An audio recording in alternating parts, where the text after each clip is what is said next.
एक बार की बात है, निचले हिमालय की पहाड़ियों में बसे एक छोटे से शांत गांव में भरत नाम का एक जवान लड़का रहता था। भरत अपने गुस्सैल स्वभाव और अशांत मन के लिए पूरे गांव में प्रसिद्ध था। उसका मन हर समय विचारों से भरा रहता। विचारों के इस तूफान में उसके मन को पूरी तरह से अशांत कर रखा था। शांति तो जैसे उसके जीवन से गायब हो गई थी। वह हर समय अपने विचारों में खोया रहता और एक तनाव का जीवन जी रहा था। अपने अशांत मन और गुस्सैल स्वभाव की वजह से उसके घर वालों और गांव के लोगों से भी उसके संबंध अच्छे नहीं थे, जिस वजह से वह खुद को और भी ज्यादा अकेला व अपमानित महसूस करता। वो और भी ज्यादा मानसिक तनाव की स्थिति में चला जाता। एक दिन की बात है, भरत अपने गांव के बाहर की गलियों में टहल रहा था कि तभी उसका सामना एक बूढ़े बौद्ध भिक्षु से हुआ, जो कि एक पेड़ के नीचे ध्यान की अवस्था में बैठे हुए थे। बौद्ध भिक्षु के चेहरे से एक निर्मल शांति की आशा झलक रही थी। इस असीम शांति ने भरत को बौद्ध भिक्षु की ओर आकर्षित किया। जब भरत बौद्ध भिक्षु के निकट पहुंचा तो उसने उनके चारों तरफ एक सकारात्मक ऊर्जा का अनुभव किया। भरत को यह महसूस हुआ कि इस अद्भुत शांति और असीम सकारात्मक ऊर्जा का स्रोत कहीं ना कहीं बौद्ध भिक्षु के भीतर ही है। इसलिए वे वहीं बैठकर उनके आंख खुलने का इंतजार करने लगा। थोड़ी देर बाद जब बौद्ध भिक्षु ने अपनी आंखें खोली तो उन्होंने अपने सामने एक युवा लड़के को बैठा पाया, जो कि काफी तनावग्रस्त और नकारात्मक भावनाओं से भरा हुआ लग रहा था। भरत ने बौद्ध भिक्षु की ओर लालसा भरी नजरों से देखा और बड़ी सम्मानपूर्वक कहा, मुनिवर, मेरा मन बहुत अशांत है। मेरे मन के विचार मुझे खाए जा रहे हैं। मैं एक क्षण के लिए भी शांति का अनुभव नहीं कर पा रहा हूं।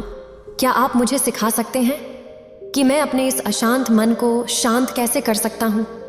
बौद्ध भिक्षु ने भरत के दर्द को समझते हुए उसकी ओर दया भरी नजरों से देखा और कहा, मेरे प्यारे बच्चे, मैं तुम्हें एक कहानी सुनाना चाहता हूं। इस कहानी में मानसिक शांति और खुशहाली के रहस्य छुपे हुए हैं। क्या तुम इस कहानी को सुनना चाहोगे?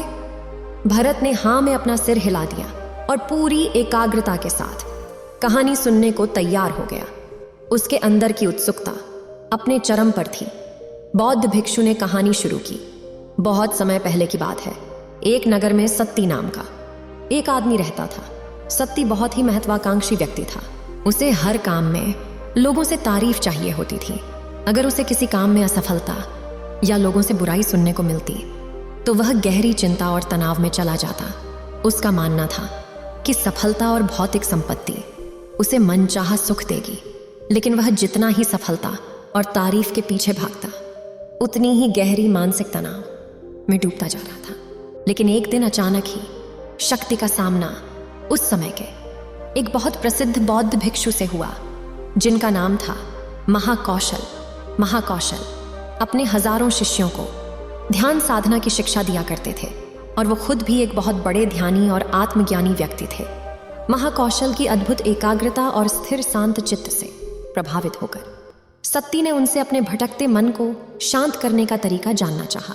सत्ती ने कहा, बंदे, मैं हमेशा सफलता के पीछे भागता रहता हूँ और लगातार और भी अधिक पाने के लिए प्रयास करता रहता हूँ, क्योंकि मुझे कोई स्थायी संतोष या आत्मसंतुष्टि नहीं मिलती। इस निरंतर बेचैनी के बीच मुझे शांति कैसे मिल सकती है? भिक्षु महाकौशल ने सत्ती की ओर करुणा भरी नजरों से देखा और उत्तर दिया, तुम्हारा मन एक अशांत नदी की तरह है, जो हमेशा बहता और दौड़ता रहता है, कभी भी स्थिर नहीं रह पाता। अपने अशांत मन को शांत करने के लिए तुम्हें अपने विचारों को बिना किसी रुकावट के जाने देने की कला सीखनी पड़ेगी। सत्ती हैरान था। उसने कहा, लेकिन मैं विचारों को कैसे जाने दे सकता हूँ? आखिर मैं भी तो अपनी इच्छाओं और महत्वाकांक्षाओं से जुड़ा हुआ हूँ। यह सुन भिक्षु महाकौशल मुस्कुराए और बोले, कल्पना करो कि तुम्हारे हाथ में पानी से भरा एक गिलास है। अब तुम जितनी देर तक इसे पकड़े रहोगे, यह उतना ही भारी होता चला जाएगा। और अगर तुम काफी लंबे समय तक इसे पकड़ के रखते हो तो तुम्हारे हाथ में दर्द होना शुरू हो जाएगा। लेकिन अगर तुम अपनी पकड़ ढीली कर देते हो और इसे जाने देते हो तो बोझ खत्म हो जाएगा। भरत ने कहानी और उसके संदेश को ध्यान से सुना। मैं समझ गया कि अपने विचारों और इच्छाओं से चिपके रहना ही उसके बोझ को बढ़ाता है और उसके अंदर अशांति पैदा करता है। अब भरत को कहानी का अंत सुनने का बेसब्री से इंतजार था। बौद्ध भिक्षु ने कहानी को जारी रखते हुए कहा। सत्ती ने बौद्ध भिक्षु महाकौशल की सलाह को मानते हुए विचारों को जाने देने का अभ्यास करना शुरू कर दिया। वह अपने विचारों और भावनाओं को बिना किसी पूर्व निर्णय के बस आती और जाती हुई देखता। अब उसने विचारों को पकड़ना छोड़ दिया था। उसके अंदर विचार उठती और स्वतः ही समाप्त हो जाती। धीरे धीरे उसे महसूस होने लगा कि उसकी इच्छाएं और लगाव ही उसके सभी दुखों का कारण है। जैसे जैसे सत्ती गहरी साधना में उतरता गया, उसने पाया कि वर्तमान में रहना ही आंतरिक शांति का एकमात्र स्रोत है। वह मन को वर्तमान में स्थिर करके अपने मन की निरंतर बकबक से छुटकारा पा सकता है। धीरे धीरे शक्ति का मन एक शांत सरोवर की तरह हो गया, जो अपने चारों ओर की सुंदर दुनिया को अपने में चित्रित कर लेता है। उसने जीवन की सादगी में संतोष पाकर अति महत्वाकांक्षा और भौतिक संपत्ति के प्रति अपने लगाव को छोड़ दिया। जैसे जैसे लोगों के बीच सत्ती के अंदर हुए इस अद्भुत बदलाव की खबर फैली, दूर दूर से लोग उसे मार्गदर्शन लेने आने लगे। वह लोगों को विचारों को मुक्त करने की कला सिखाकर और स्वयं के भीतर शांति पाने का मार्गदर्शन देकर लोगों के बीच शांति और ज्ञान का प्रकाश स्तंभ बन गया। सत्ती और भिक्षु महाकुंभ की कहानी खत्म करने के बाद बौद्ध भिक्षु थोड़ी देर के लिए मौन हो गए, ताकि भरत के अंदर इस कहानी का अर्थ गहराई से बैठ सके। भरत ने बूढ़े बौद्ध भिक्षु की ओर देखा। अब उसकी आंखों में एक नई समझ दिखाई पड़ रही थी। भरत ने धीमी आवाज में फिर एक प्रश्न किया। मुनिवर, मुझे इस कहानी में ज्ञान दिखाई पड़ा, लेकिन मैं इस कहानी की शिक्षा को अपने जीवन में कैसे लागू कर सकता हूँ? मैं अपने अशांत मन को कैसे शांत कर सकता हूँ? भरत के इस ईमानदारी भरे प्रश्न पर बौद्ध भिक्षु गर्मजोशी से मुस्कुराए और फिर बोले, अशांत मन को शांत करने का अभ्यास आत्म जागरूकता से शुरू होता है। अपने अंदर उठने वाले विचारों को देखने के लिए हर दिन कुछ समय निकालो। वो भावनाएं जो तुम्हारी मन को उत्तेजित करती हैं, उन पर ध्यान दो। देखो कि वह कैसे आते हैं और आकाश में गुजरने वाली बादलों की तरह चली जाती हैं। भरत ने अपनी आंखें बंद कर लीं और बौद्ध भिक्षु के बताए अनुसार अपने विचारों का अवलोकन करना शुरू कर दिया।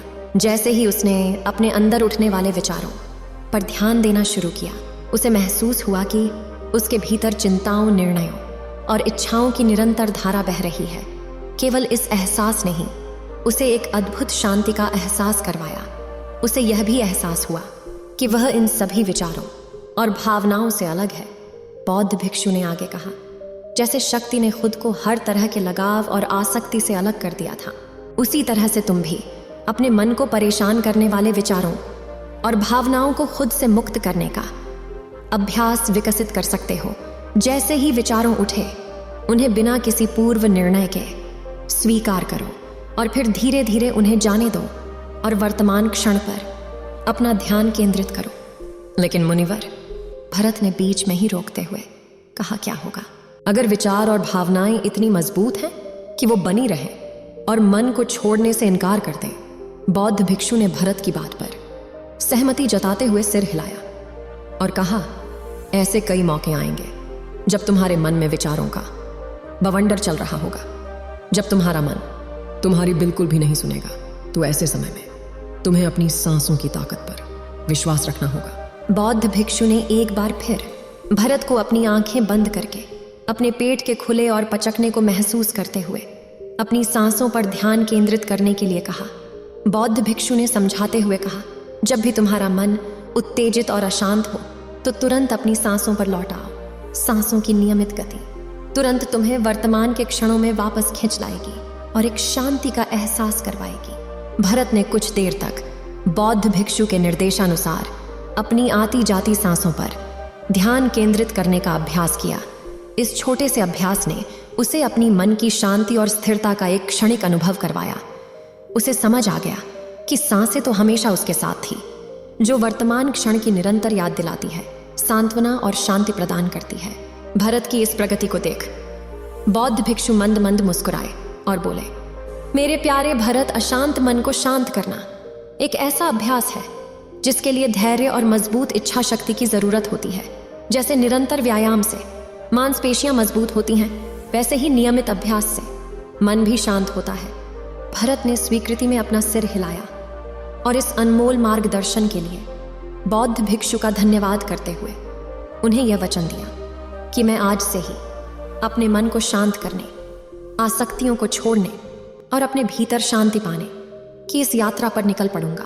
बौद्ध भिक्षु ने भरत के कंधे पर हाथ रखा और कहा, मुझे तुम्हारी काबिलियत पर पूरा भरोसा है कि तुम बहुत जल्द अपने मन की शांति को खोज लोगे। लेकिन याद रहे, यह रास्ता इतना आसान नहीं होगा, लेकिन अगर तुम दृढ़ इच्छा शक्ति और खुले दिल से प्रयास करोगे तो तुम जरूर उस शांति को खोज लोगे जो तुम्हारे भीतर है। उस दिन से भरत ने अपने अशांत मन को शांत करने के अभ्यास के लिए खुद को प्रतिबद्ध किया और हर दिन ध्यान करने के लिए एक अलग समय निर्धारित किया। उसने अपने मन में उठने वाले विचारों को बिना किसी रोक टोक के जाने दिया और अपनी श्वास के माध्यम से खुद को वर्तमान में रखने का प्रयास किया। धैर्यपूर्वक अभ्यास करते हुए समय के साथ भरत ने खुद के अंदर गहन परिवर्तन का अनुभव किया। जैसे जैसे साल बीतते गए, भरत को गांव में शांति और ज्ञान के स्रोत के रूप में जाना जाने लगा। गांव के लोग अपने अशांत मन को शांत करने के लिए भरत के पास मार्गदर्शन लेने आते। भरत ने जीवन की भाग दौड़ के बीच दूसरों को आंतरिक शांति पाने में मदद करते हुए बौद्ध भिक्षु की शिक्षाओं और आत्म जागरूकता की शक्ति को साझा किया। इसके साथ ही उसने लोगों को अपने विचारों को मुक्त करने और श्वास पर ध्यान केंद्रित करने की कला सिखाई। इस तरह वह गांव भी फला फूला। वहां के निवासियों ने एक स्थिर और शांत मन के अमूल्य उपहार की खोज की। बौद्ध भिक्षु की शिक्षाओं और भरत के द्वारा कराए जा रहे अभ्यास के माध्यम से विचारों को जाने देने और वर्तमान में रहने की कला दूर दूर तक फैल गई, जिसने कई लोगों के जीवन को बदल कर रख दिया। जैसे जैसे और समय बीता, अशांत मन को शांत करने की भरत की यात्रा का एक जोरदार प्रभाव उसके गांव की सीमाओं के बाहर भी फैला और उसके गांवों और शहरों के लोग जब भरत के इस जादुई बदलाव की कहानी सुनते तो वह उनसे सलाह लेने उसके पास चली आती। भरत उन लोगों के लिए आशा की किरण बन चुका था जो अपने मन के बोझ तले खुद को दबा हुआ महसूस कर रहे थे। भरत की शिक्षाएं सिर्फ सामूहिक प्रवचनों और ध्यान सत्रों तक ही सीमित नहीं थीं, बल्कि वह रोजमर्रा के कामों को जागरूकता के साथ करने पर ज्यादा जोर देती थी। वह लोगों को याद दिलाती थी कि अपने विचारों और भावनाओं के प्रति जागरूक बनो। तुम दिन भर क्या बोलते हो, आसपास घटने वाली घटनाओं पर कैसी प्रतिक्रिया देते हो, इस पर ध्यान दो और एक काम को पूरी जागरूकता के साथ करो।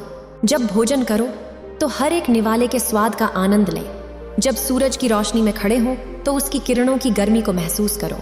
लोगों की बातों को पूरे ध्यानपूर्वक सुनो और समझो। ये सभी छोटे छोटे बदलावों ने लोगों के जीवन में चमत्कारिक परिवर्तन ला दिए। भरत की शिक्षाओं से लोगों ने जाना कि जीवन का आनंद और खुशी तो वर्तमान के पलों को जीने में। इसी के साथ यह कहानी खत्म होती है। उम्मीद है आप सभी को यह वीडियो अच्छी लगी होगी। अगर आप बुद्ध के सच्चे विश्वासी हैं तो चैनल को सब्सक्राइब और वीडियो को लाइक करके कमेंट में नमो बुद्धा लिख दीजिए।